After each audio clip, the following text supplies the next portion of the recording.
ते काँग्रेस सोडून बीजेपी मध्ये गेलेत ना. वंशवाद वंशवाद वंशवाद. गोरसेनेचे राष्ट्रीय अध्यक्ष तथा सामाजिक कार्यकर्ते अरुणजी चव्हाण आज आपल्या सोबत आहेत. त्यांच्याशी आपण काही प्रश्नांवरती चर्चा करणार आहोत. नमस्कार सर, नांदेड सिटी न्यूजमध्ये तुमचं मनपूर्वक स्वागत. समाजकारणामधून अचानक राजकारणात येण्याचा निर्णय तुम्ही का घेतला? नमस्कार. मी प्रथमतः माझा परिचय करून देतो. माझं नाव आहे अरुण दिगंबर चव्हाण. मी सिद्धगिरी तालुका भोकर जिल्हा नांदेड येथून बेसिकली माझा इथं जन्म झालेला आहे आणि नांदेडमध्ये माझं शिक्षण झालं आहे. माझं शिक्षण MA MPhil राज्यशास्त्रामध्ये झालं आहे आणि मी ज्यावेळेस कॉलेज जीवनामध्ये होतो त्यावेळेस चळवळीमध्ये एक काम करण्याचं पहिल्यापासूनच एक विद्यार्थी दशेमधून काम करायला सुरुवात झाली आणि 2006ला गोर शिकवाडी नावाचे सामाजिक चळवळीशी माझं नाळ जुटल्या गेली आणि गोर शिकवाडीचे संस्थापक काशीनाथजी नाईक हे मूळचे नांदेडचेच आहेत. त्यांच्यासोबत माझा प्रवास सुरू झाला आणि 2008ला मी अशी शपथ घेतली की मी लग्न नाही करणार, समाजासाठी समर्पित भावनेनं काम करणार. असं 2008पासून माझं म्हणजे सामाजिक क्षेत्रामध्ये सुरुवात झाली आणि काम करता करता लोकांची जशी मागणी लोकांची जशी डिमांड वाढली तसं आम्ही सामाजिक चळवळीमध्ये काम करत होतो. नंतर लोकांची डिमांड एक संघटनेमध्ये रूपांतर झाली आणि नंतर संघटनेमध्ये मोर्चे घेतलो, आंदोलन केलो, उपोषण केलो. फक्त महाराष्ट्रापुरता नाही तर जवळपास आम्ही 23 राज्य आणि मी स्वतः एक देश नेपाळ फिरून समाज प्रबोधनाचं काम, व्यसनमुक्तीचं काम आणि दुसरी गोष्ट समाजाला या प्रवाहामध्ये कसं आणल्या जाईल ह्याच्यासाठी आम्ही काम करत होतो. पण आम्हाला मोर्चे काढलं, मोठे लाख 2-2 लाख लोकांचा मोर्चा काढला, पण आम्हाला कुठं राजकीय पाठबळ भेटत नव्हतं. नाही तर मग कोण एक प्रश्न कसे मांडणार आणि प्रश्न समाजाचे मार्गी कसे लागणार का? तर विधानसभेमध्ये जाऊन प्रश्न विधानसभेमध्ये मार्गी लागू शकतो. तर आम्हाला राजकीय पाठबळ कोणी भेटत नव्हतं. तर हे विचार करून आम्ही राजकीय क्षेत्रामध्ये मी स्वतः राजकीय क्षेत्रामध्ये उतरण्याचा निर्णय घेतला. खरंच खूप उल्लेखनीय कार्य आहे तुमचं. पण विधानसभेत जाण्यासाठी तुम्ही भोकर विधानसभा मतदारसंघाची का निवड केली? भोकरचं जे विकास व्हायला पाहिजे, भोकरमध्ये 2 मुख्यमंत्री भोकरनं घडविले. सन्माननीय शंकरराव चव्हाण साहेब हे मोठे देशाचे गृहमंत्र्यापर्यंत गेले त्या भोकरमधूनच. दुसरी गोष्ट अशोकजी चव्हाण हे पण महाराष्ट्राचे मुख्यमंत्री राहिले आहेत आणि जर बघितलं गेलं तर शोषित, पीडित, वंचित, उपेक्षित ह्या लोकांना प्रवाहामध्ये आणण्याचा कुठलाच हे नाही दिसला. आणि भोकर हे माझा म्हणजे मी त्या तालुक्याचा आहे आणि ह्याच्यामुळं भोकर मतदारसंघामध्ये एक चांगल्या प्रकारे आपला नेटवर्क आहे आणि सामाजिक क्षेत्रामध्ये, राजकीय क्षेत्रामध्ये हर एक लोकांचं आपलं चांगलं नातं आहे. ह्याच्यासाठी भोकर निवडल्या गेलेलं. दुसरी गोष्ट MIDC MIDC सुरुवात केली, पण आज बी एकही MIDCमध्ये एक बी साधी छोटासा पण तिथं कारखाना उभा करण्यात आला नाही. हा दुर्दैव आहे. का तर महाराष्ट्राचे मुख्यमंत्री राहिलेले त्यांच्या स्वतःच्या मतदारसंघामध्ये हे विकास नाही झालं. ह्याच्यामुळं सर्वसामान्य आणि ते अभ्यासू लोकांना जर ती संधी मिळाली तरच तिथं प्रश्न मांडतील ना. प्रश्न तिथं कधी मांडतील? जर मला भूक लागली तरच मी जेवायचा विचार करेल. आणि ज्या माणसाला भूकच नाही, म्हणजे ज्यांना म्हणजे वंशवाद चालत येतोय, म्हणजे त्यांचे वडील मुख्यमंत्री होते, ते मुख्यमंत्री आणि तसंच एक वंशवाद चाललंय, तसं त्या लोकांना भूकच नाही तर भूकाची अपेक्षा लोकांना एकच भेटणार. ह्याच्यासाठी ज्या लोकांना भूक आहे, ज्यांना त्या म्हणजे भोकर मतदारसंघामधला गाढा अभ्यासक आहे, तोच तिथं विधानसभेमध्ये जाऊन प्रश्न मांडू शकतो आणि विकास करू शकतो. पण काँग्रेस पक्षामध्ये अनेक इच्छुक उमेदवार आहेत, तर तुम्हालाच तर या सर्व उमेदवारांना डावलून आपणासच उमेदवारी देण्यात येईल असं आपल्याला का वाटतं? हे बघा, काँग्रेस हा पक्ष सर्वसामान्यांना सोबत घेऊन चालणारा हा पक्ष आहे आणि मी आतापर्यंत दोनच लोकांना माझे गुरु मानतो.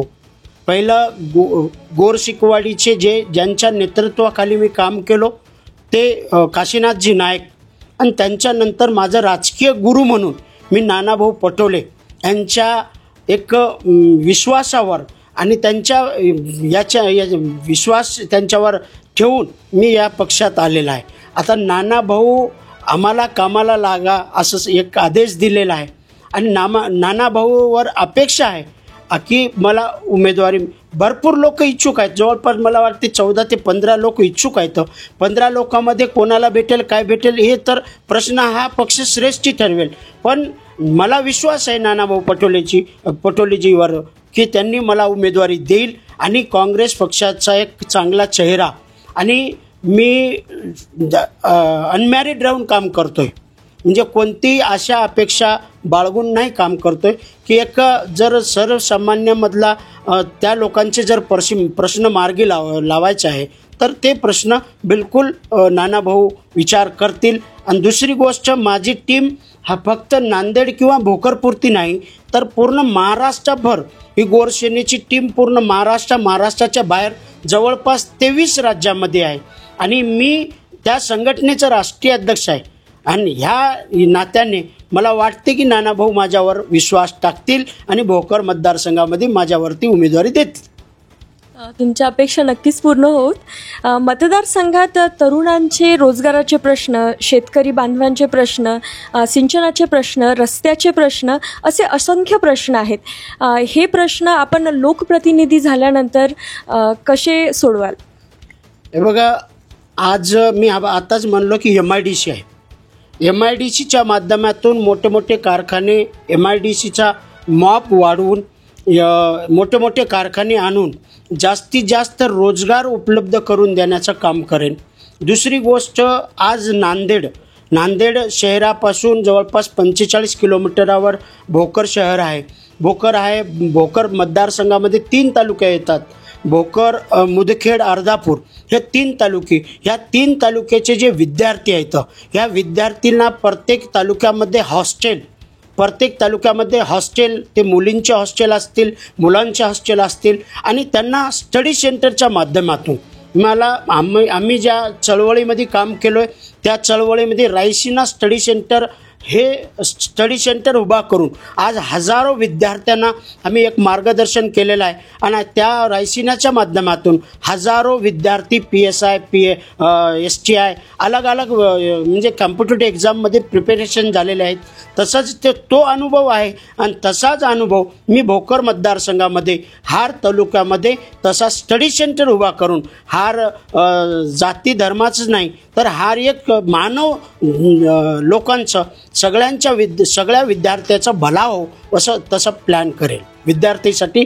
आणि दुसरी गोष्ट, शेतकऱ्यांचं जर विचार केला गेलो तर जे आता इरिगेशन आहेत, मोठे धरण आहेत ते लिफ्ट इरिगेशन करून लिफ्टनं पाणी वर करून त्या लोकांना, शेतकऱ्यांना एक सुजलाम सुफलाम शेतकरी कसं, एक सक्षम शेतकरी कसं केला जाईल ह्याच्यासाठी प्रयत्न करेल.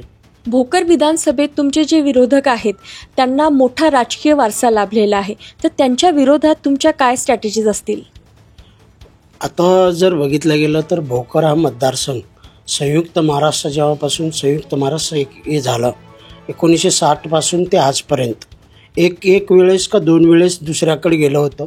मग त्याच्या पहिलं जर बघितलं गेलं तर हा बालेकिल्ला पूर्ण काँग्रेसचा आहे, हा कोणत्या एका नेत्याचा बालेकिल्ला नाही.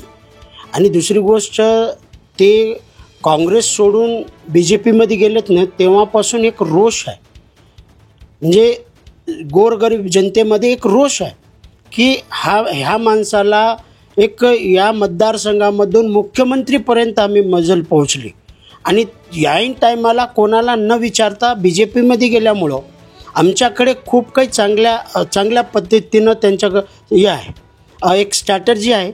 दुसरी गोष्ट, आज म्हणजे वंशवाद BJPवाले बोलत आहेत ना, वंशवाद तर वंशवादला ते कसे हे करतील. आणि आम्ही तर सर्वसामान्य कुटुंबामधले लोक आहोत. आम्ही सर्वसामान्य लोकांचा विचार करून सर्वसामान्यांचं प्रतिनिधी म्हणून आम्ही विधानसभेमध्ये जाऊ. वंशवाद घेऊन नाही जाणार आम्ही.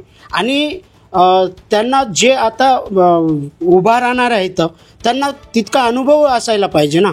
मी माझ्या 18 वर्ष सामाजिक क्षेत्रामध्ये मग मी घातलेलं आहे. त्यांना ना 1 वर्षाचा पण अनुभव नाही आणि त्यांना उमेदवारी देऊन ते काय समोर विधानसभेमध्ये काय मांडणार आहेत. पण माझ्याकडे सामाजिक क्षेत्रामध्ये आणि मी स्वतः राज्यशास्त्राचा विद्यार्थी असल्यामुळं मला ते त्यांच्यामध्ये एक चांगला अनुभव आहे. आणि गोरगरीब जनतेचं काय प्रश्न आहेत हे प्रश्न विधानसभेमध्ये ठामपणे मांडण्यासाठी काम करण्याची एक भावना आहे. धन्यवाद सर, तुमचा महत्त्वाचा वेळ तुम्ही आज आम्हाला दिला आणि त्याबद्दल तुमचे नांदेड सिटी न्यूजकडून खूप मनपूर्वक आभार आणि तुम्हाला भविष्यातील पुढील वाटचालीसाठी मनपूर्वक शुभेच्छा.